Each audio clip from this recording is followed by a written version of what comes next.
ناظرین، کیا عرب ممالک کی تباہی کا وقت شروع ہو گیا ہے؟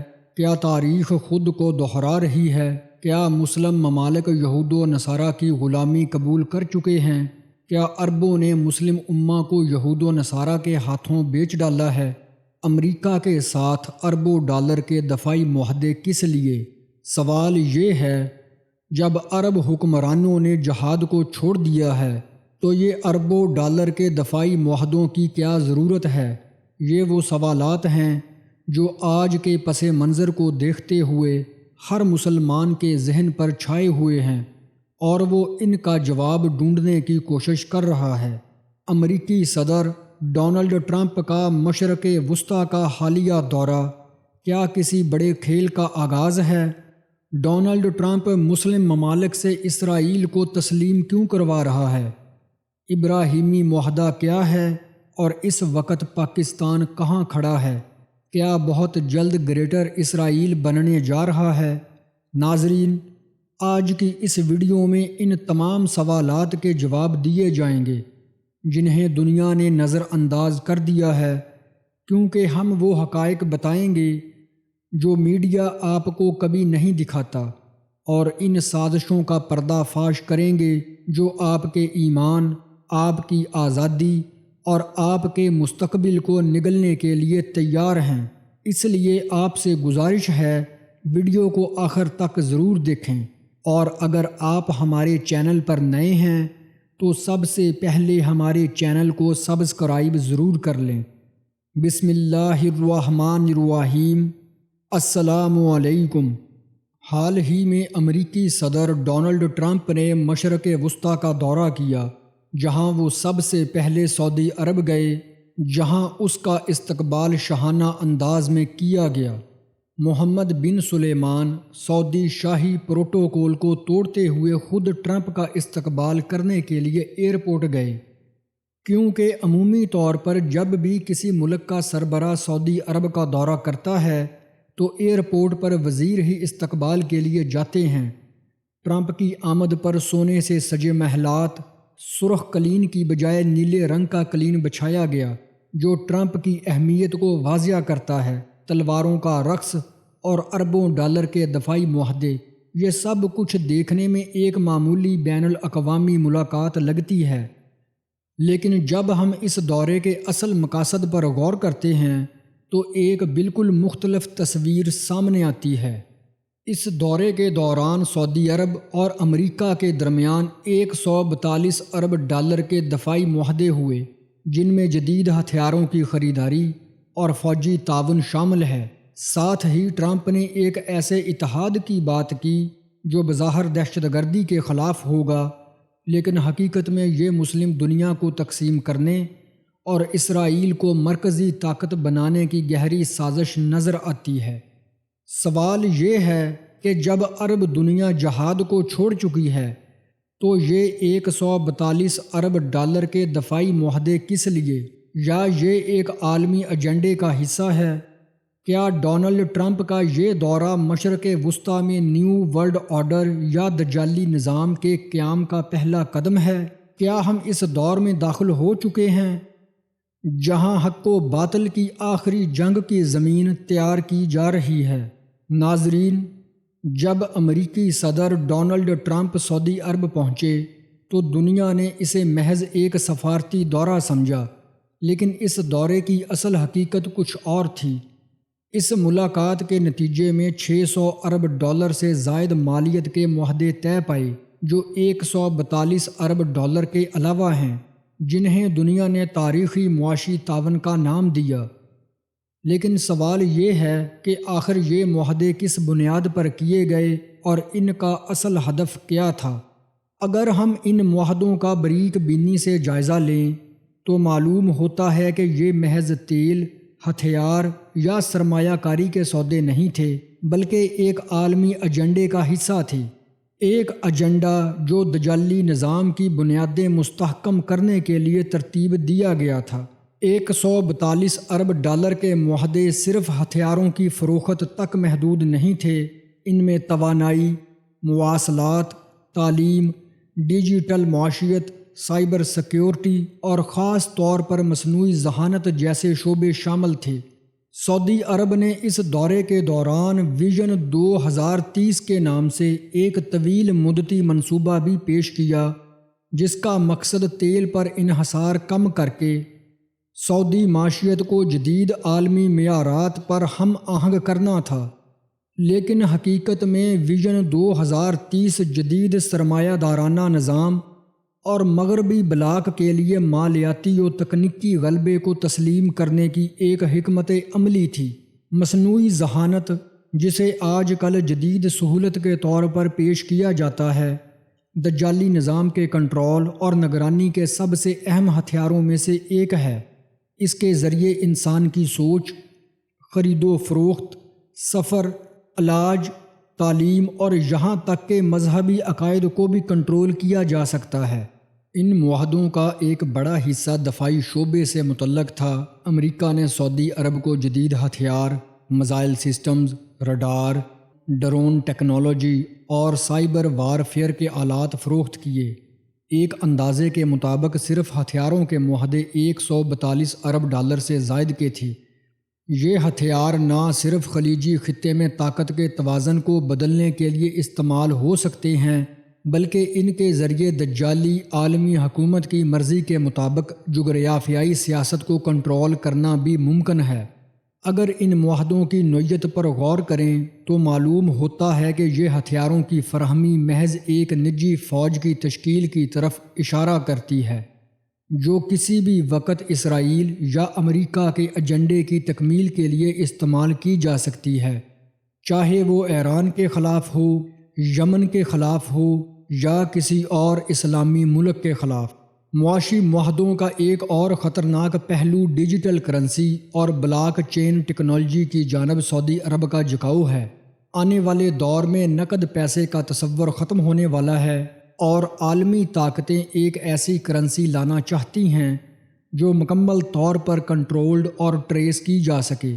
یہ دجالی نظام کا سب سے خطرناک معاشی پہلو ہے، کیونکہ جب انسان کی معاشیت کو مکمل طور پر ڈیجیٹلائز کر دیا جائے گا تو اس کی زندگی کا ہر پہلو ایک مرکزی نظام کے رحم و کرم پر ہوگا۔ اگر کوئی شخص اس نظام کے خلاف جائے گا تو اس کی کرنسی، شناخت اور سہولیت بند کی جا سکتی ہیں۔ یہی وہ چیز ہے جسے حدیث میں دجال کے فتنے کے طور پر بیان کیا گیا کہ وہ تمہیں خوراک صرف تب دے گا جب تم اس کی اطاعت کرو گے۔ امریکہ اور سعودی عرب کے ان معاہدوں کے ذریعے ایک ایسی سمارٹ مشرق وسطیٰ تشکیل دینے کی کوشش کی جا رہی ہے جہاں ہر چیز ٹیکنالوجی سے جڑی ہو اور ہر فرد ایک نظام کا حصہ ہو۔ نیوم سٹی کا منصوبہ اس کی واضح مثال ہے۔ یہ ایسا شہر ہے جو مصنوعی ذہانت، چپس اور سمارٹ سرویلانس سے چلایا جائے گا۔ لیکن سوال یہ ہے، کیا یہ جدیدیت ہے یا غلامی کا نیا روپ؟ کیا یہ ترقی ہے یا انسان کو مکمل کنٹرول میں لینے کی دجالی چال؟ نیوم صرف ایک سمارٹ سٹی نہیں بلکہ ایک کنٹرولڈ سٹی ہے، جہاں مذہب، تہذیب اور شناخت کو پسے پشت ڈال کر انسان کو ایک ڈیجیٹل غلام بنا دیا جائے گا۔ ان معاہدوں کا سب سے گہرا اور خطرناک اثر اسلامی دنیا پر پڑے گا کہ مسلم ممالک کے فیصلے، پالیسیاں اور نظریات مغربی عالمی نظام کے تابع ہوتے چلے جائیں گے۔ جب سعودی عرب جیسا ملک جو دنیا کے مسلمانوں کا مرکز سمجھا جاتا ہے دجالی نظام کی معاشی بنیادیں قبول کر لیتا ہے تو دیگر اسلامی ممالک کے لیے بھی اس راستے پر چلنا لازمی ہو جاتا ہے۔ یہی وہ نقطہ ہے جہاں سے دجالی نظام کا معاشی شکنجہ مضبوط ہوتا ہے اور مسلم امہ اس کے حصار میں آتی چلی جاتی ہے۔ لہٰذا یہ معاہدے صرف مالیات اور ترقی کے معاہدے نہیں بلکہ دجالی فتنے کے ایک مرحلے کی تکمیل ہیں۔ یہ وہ معاشی جال ہے جس میں امت کو الجھایا جا رہا ہے تاکہ وہ اپنی روحانی شناخت، معاشی خود مختاری اور سیاسی آزادی سے ہاتھ دھو بیٹھے۔ ہمیں سمجھنا ہوگا کہ اصل جنگ ہتھیاروں یا دولت کی نہیں بلکہ ایمان، عقیدے، شعور اور استقامت کی ہے۔ دجالی نظام کا مقابلہ صرف وہی قوم کر سکتی ہے جو نہ صرف بیدار ہو بلکہ اپنے نظریے اور عقیدت پر ڈٹ کر کھڑی ہو۔ ناظرین، اپنے حالیہ دورے میں امریکی صدر نے اسرائیل کو باضابطہ تسلیم کرنے کی تجویز پیش کی ہے۔ اس اقدام نے مشرق وسطیٰ میں طاقت کے توازن کو تبدیل کرنے کی کوشش کی ہے، جہاں اسرائیل کو تسلیم کرنے سے نہ صرف اس کی جغرافیائی اور سیاسی حیثیت مضبوط ہوگی بلکہ ایک نیا عالمی سیاسی منظرنامہ بھی جنم لے گا۔ یہ تجویز اس بات کی غمازی کرتی ہے کہ عالمی طاقتیں اپنے مفادات کے لیے اسرائیل کو تسلیم کرنے کے لیے تیار ہیں، جبکہ فلسطینی عوام اس اقدام کو ایک سازش سمجھتے ہیں جس کا مقصد ناجائز اسرائیلی ریاست کو مزید مستحکم کرنا ہے۔ ناظرین، ڈونلڈ ٹرمپ سعودی عرب کا دورہ ختم کرنے کے بعد ایک اور مسلم ملک قطر میں روانہ ہوئے۔ وہاں بھی اس کا بہت شاندار اور تلواروں کے رقص کے ساتھ استقبال کیا گیا۔ قطر نے بھی ڈونلڈ ٹرمپ کے ساتھ اربوں ڈالرز کے معاہدے کیے، اور قطر نے سعودی عرب سے بڑھ کر اپنی وفاداریاں ڈونلڈ ٹرمپ کو پیش کی۔ مختلف معاہدوں کی صورت میں قطر نے ڈونلڈ ٹرمپ کے ساتھ 1.2 ٹریلین ڈالر کے معاہدے کیے، جو مسلم امہ کے لیے ایک لمحہ فکریہ ہے، کیونکہ عالمی ادارے کے مطابق اس وقت غزہ میں تقریباً 5 لاکھ کے قریب بچے بھوک سے مرنے کا خدشہ ہے، اور یہ ظلم و ستم اور تباہی و بربادی اسرائیل مسلم ممالک کی ناک تلے کر رہا ہے، جو ہر مسلمان کے لیے فکر مندی کی علامت ہے، کیونکہ مسلمان ایک جسم کی طرح ہے۔ اگر جسم کے کسی بھی حصے کو تکلیف ہو تو باقی جسم بھی اس تکلیف کو محسوس کرتا ہے، لیکن شاید یہ مسلم حکمرانوں کی بے حسی ہے کہ ہر حکمران نے صرف اپنے ہی مفادات کو ترجیح دینا شروع کر دی ہے، نہ کہ امت محمدیہ کے لیے کوئی قدم اٹھایا جا سکے تاکہ امت محمدیہ یہود و نصارہ کے ظلم و ستم سے محفوظ رہ سکے۔ ناظرین، دوسری طرف جب امریکی صدر ڈونلڈ ٹرمپ نے اپنے حالیہ دورے میں شام پر عائد سخت اقتصادی پابندیاں اچانک ختم کرنے کا فیصلہ کیا تو عالمی میڈیا نے اسے ایک نئی مشرقی پالیسی قرار دیا، لیکن اس فیصلے کے پیچھے اصل محرکات کیا تھی؟ یہ اقدام اس وقت کیا گیا جب شام کی حکومت برسوں کی جنگ اور تباہی کے بعد کسی نہ کسی طرح استحکام کی طرف بڑھ رہی تھی، اور امریکہ جو خود اس خانہ جنگی میں ایک فریق کے طور پر شامل رہا، اب اچانک صلح اور بحالی کی بات کر رہا ہے۔ کیا یہ امن کی کوشش ہے یا دجالی نظام کا ایک نیا فریب؟ اس فیصلے کا سب سے حیرت انگیز پہلو یہ تھا کہ سعودی عرب، جو ہمیشہ شام میں بشار الاسد کے خلاف عالمی دباؤ کا حامی رہا، اچانک اس تبدیلی کا خیر مقدم کرنے لگا۔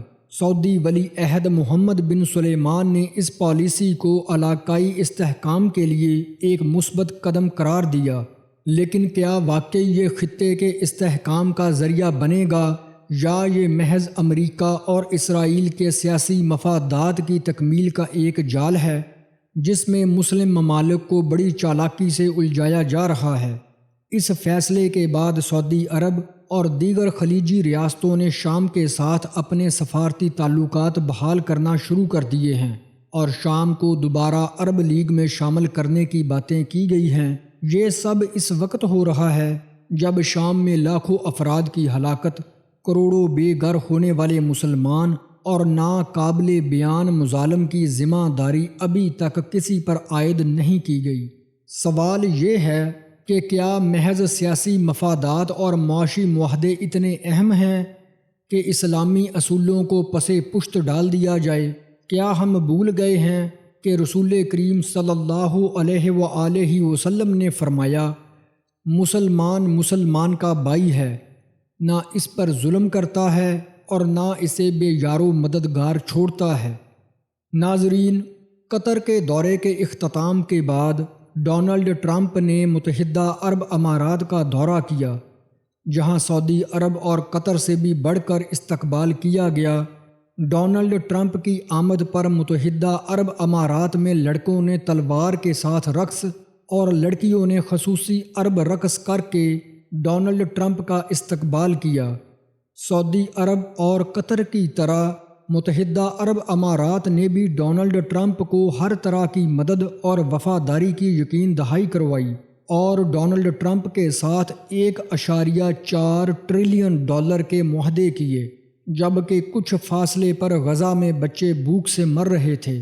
جب عرب ممالک ڈونلڈ ٹرمپ کے ساتھ اربوں ڈالر کے معاہدے کر رہے تھے، تب اسرائیل غزہ میں بمباری کر رہا تھا اور ہمارے مسلمان بھائی جام شہادت نوش فرما رہے تھے۔ یہ مسلم حکمرانوں کی بے حسی کا یہ عالم ہے کہ مسلم حکمرانوں نے اپنے مفادات کی خاطر مسلم امہ کو یہود و نصارہ کے ہاتھوں بیچ ڈالا ہے۔ ناظرین، آج جب ہم دیکھتے ہیں کہ مسلم حکمران اپنی پالیسیاں واشنگٹن اور تل ابیب کے اشاروں پر مرتب کر رہے ہیں، تو ایک سوال بار بار ذہن میں آتا ہے، کیا یہ وہی امت ہے جس کے لیے رسول کریم صلی اللہ علیہ وآلہ وسلم کے دندان مبارک تک شہید ہوئے، اور آج ہمارے حکمرانوں نے سیاسی وفاداری کو ایمانی وفاداری پر فوقیت دے دی ہے؟ شام کا معاملہ اس بات کی ایک علامت ہے کہ مسلم دنیا میں فیصلے اب نہ اسلامی اصولوں کی بنیاد پر ہوتے ہیں اور نہ عوامی فلاح کے لیے، بلکہ صرف عالمی طاقتوں کو خوش کرنے کے لیے۔ دجالی نظام کا سب سے بڑا ہتھیار یہی ہے، منافقت اور مصلحت کا لبادہ اوڑھ کر حق کو مٹا دینا۔ جب مسلم حکمران ایسی پالیسیوں کا حصہ بن جائیں جو امت کے مفادات کے خلاف ہو، تو دجالی فتنہ اپنی منزل کے قریب پہنچ جاتا ہے۔ ٹرمپ کا شام پر پابندیاں اٹھانا محض ایک پالیسی شفٹ نہیں، بلکہ اس کے پیچھے ایک گہری سازش چھپی ہے۔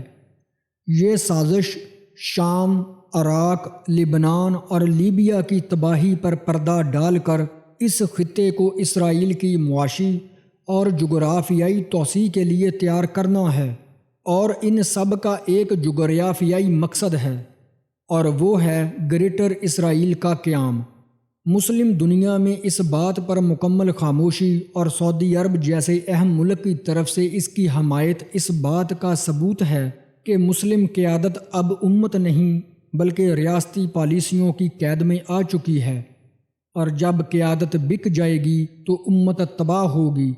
یہی دجالی نظام کی اصل کامیابی ہے، بغیر جنگ کے، بغیر ہتھیاروں کے دلوں اور دماغوں کو خرید لینا۔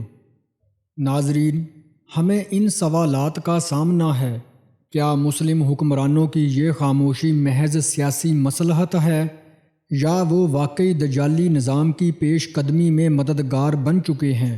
ہمیں یہ سمجھنا ہوگا کہ اسلامی اصول اور تعلیمات ہی ہمیں اس وقت دھاندلی، فریب اور سیاسی چال بازیوں سے بچا سکتی ہیں۔ ہم سب کو اپنے مذہبی عقائد اور آزادی کی حفاظت کے لیے ہر سطح پر مضبوط موقف اپنانا ہوگا، تاکہ ہم اپنی نسلوں کو ایک ایسی دنیا دے سکیں جہاں دین اسلام کی تعلیمات پر پورے دل سے عمل کیا جا سکے۔ ضروری ہے کہ ہم عالمی سطح پر ہونے والے اس طرح کے اقدامات پر گہری نظر رکھیں اور سمجھیں کہ دجالی نظام کے بڑھتے ہوئے اثرات مسلمانوں کے مستقبل کو کس طرح متاثر کر سکتے ہیں۔ ناظرین، اب بات کرتے ہیں کہ معاہدہ ابراہیمی ہے کیا۔ عالمی منظرنامہ تیزی سے بدل رہا ہے۔ امریکہ پاپولرزم کا شکار ہے، جس نے نتیجہ تن دنیا کو ٹرمپ کا تحفہ دیا ہے۔ ٹرمپ کاروباری آدمی ہے۔ سعودی کراؤن پرنس، شامی عبوری حکومت کے صدر نے بالمشافہ ٹرمپ سے ملاقات کی اور اردن نے ویڈیو لنک کے ذریعے شرکت کی۔ ٹرمپ نے اپنے خطاب میں کہا ہے، سعودی عرب کا اسرائیل کو تسلیم کرنا میری عزت افزائی ہوگی۔ میری خواہش ہے اور امید ہے کہ سعودی عرب ابراہیمی معاہدے میں شامل ہو جائے۔ جواباً کراؤن پرنس نے امریکہ کو $600 بلین کی سرمایہ کاری کا تحفہ دے دیا ہے۔ امریکہ نے بھی شام پر عائد پابندیاں ہٹانے کا کہہ دیا ہے۔ سب خوشی خوشی چل رہا ہے، لیکن یہ معاہدہ ابراہیمی کیا ہے؟ ابراہیمی معاہدہ اسرائیل اور کئی عرب ممالک کے درمیان تعلقات کو معمول پر لانے کے لیے طے پانے والے معاہدوں کا ایک سلسلہ ہے۔ یہ معاہدے سال 2020 میں امریکہ کی ثالثی میں طے پا گئے تھے۔ ان کا مقصد اسرائیل کو ابراہیمی بائی قرار دیتے ہوئے اسے بطور ریاست تسلیم کرنا ہے، کیونکہ اسرائیلی کہتے ہیں کہ ہم اور عرب لوگ آپس میں کزنز ہیں۔ ابراہیمی معاہدے کو سال 2020 میں طے کرتے وقت اس وقت کے اہم فریق اسرائیل، متحدہ عرب امارات اور بحرین تھے۔ پھر بعد میں اس میں سوڈان اور مراکش بھی شامل ہو گئے۔ یعنی مسلم ممالک کا گریٹر اسرائیل بنانے کے لیے راہ ہموار کرنا ہے اور کسی بھی قسم کی مزاحمت نہ کرنے کا وعدہ ہے، تاکہ اسرائیل کھل کر جس بھی اسلامی ملک پر چاہے ظلم و ستم کر سکے۔ ناظرین، یہاں آپ کو بتاتے چلیں کہ کون سے مسلم ممالک نے اسرائیل کو کب تسلیم کیا ہے۔ مصر نے 1979 میں کیمپ ڈیوڈ معاہدے کے تحت اسرائیل کے ساتھ امن معاہدہ کیا اور اسے تسلیم کیا۔ اردن نے 1994 میں اسرائیل کے ساتھ امن معاہدہ کیا اور سفارتی تعلقات قائم کیے۔ متحدہ عرب امارات نے 2020 میں ابراہام معاہدے کے تحت اسرائیل کو تسلیم کیا اور سفارتی تعلقات قائم کیے۔ بحرین نے بھی 2020 میں ابراہام معاہدے کے تحت اسرائیل کو تسلیم کیا۔ مراکش نے بھی 2020 میں اسرائیل کے ساتھ تعلقات بحال کیے اور سفارتی تعلقات قائم کیے۔ سوڈان نے بھی 2020 میں ابراہام معاہدے کے تحت اسرائیل کے ساتھ تعلقات معمول پر لانے کا اعلان کیا۔ ترکی نے 1949 میں اسرائیل کو تسلیم کیا تھا اور اس کے ساتھ سفارتی تعلقات رکھے۔ حالانکہ ترکی اور اسرائیل کے تعلقات میں اتار چڑھاؤ آتا رہتا ہے۔ اس ابراہیم معاہدے میں مرکزی فریق کے طور پر اسرائیل تھا، جس کی ضرورت تھی کہ وہ عرب ممالک کے ساتھ سفارتی تعلقات قائم کرے۔ ابراہیمی معاہدے کے فریق ممالک میں سے کسی بھی ملک نے فلسطین کے ساتھ مشترکہ پلیٹ فارم پر بات چیت نہیں کی، کیونکہ یہ معاہدے بنیادی طور پر فلسطین سے الگ ہو کر طے پائے تھے۔ اہل غزہ اس معاہدے کے فریق نہیں ہے۔ اس کے ساتھ ہی ایران بھی اس معاہدے کا فریق نہیں، لیکن ٹرمپ نے خطاب میں کہا ہے کہ ایران حزب اللہ جیسی پراکسیز بند کر دے، ہم اس کے ساتھ معاہدہ کرنا چاہتے ہیں۔ ایرانی وزارت خارجہ کئی مواقعوں پر کہہ چکی ہے کہ وہ امریکہ کے ساتھ برابری کی سطح پر مذاکرات چاہتے ہیں، لہٰذا محسوس ہوتا ہے کہ ایران اس معاہدے کی جانب پیش رفت کرے گا اور شاید اس طرح دو ریاستی فارمولہ نکل آئے۔ اگر فلسطین کو الگ ریاست تسلیم کر لیا جاتا ہے تو ابراہیمی معاہدے کامیاب ہو سکتے ہیں اور مشرق وسطیٰ میں پائیدار امن قائم ہو سکتا ہے، جو کہ وقتی ہوگا۔ سعودی عرب کی بھی یہی خواہش ہے۔ ایران سعودیہ سفارتی تعلقات بہتر ہوئے ہیں۔ یہ دونوں ممالک دو ریاستی حل کے لیے ٹرمپ سے معاہدہ کر سکتے ہیں۔ اب آپ پوچھیں گے کہ اگر دو ریاستی حل نکل آتا ہے اور سب ممالک اسرائیل کو تسلیم کر لیتے ہیں تو پاکستان کیا کرے گا؟ یہ بات بالکل واضح ہے، پاکستان وہی کرے گا جو سعودیہ کرے گا، اور سعودیہ وہی کرے گا جس سے اس کے حکمرانوں کی بادشاہت قائم رہے۔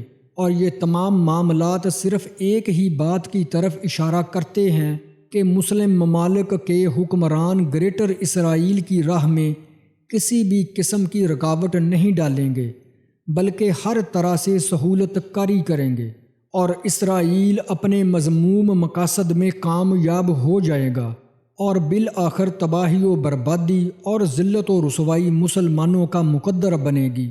جب تمام یہود و نصارہ اسلام ختم کرنے کے در پہ ہوں گے اور مسلمان بالکل تباہ و برباد ہو چکے ہوں گے اور ان کی ذلت و رسوائی انتہا تک پہنچ چکی ہوگی، تب ہی مسلمانوں اور کفار کے درمیان وہ جنگ ہوگی جس جنگ کو حرب کہا جاتا ہے، یعنی تمام جنگوں کی ماں۔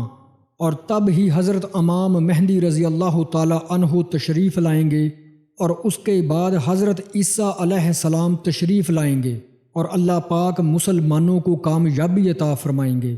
لیکن آج کے حالات کو دیکھتے ہوئے بظاہر یہی لگتا ہے کہ مسلمانوں کی ذلت و رسوائی اور تباہی و بربادی کا آغاز ہو چکا ہے، اور یہ تمام تباہی و بربادی اور ذلت و رسوائی آہستہ آہستہ بڑھتی جائے گی۔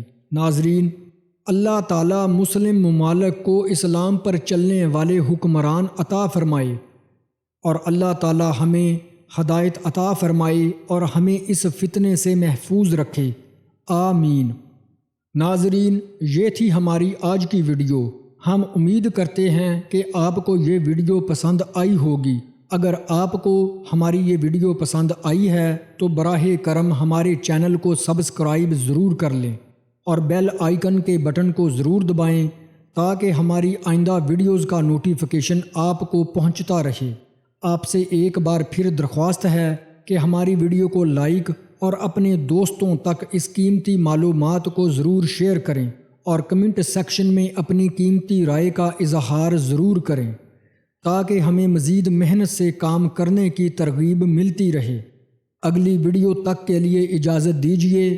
اللہ حافظ۔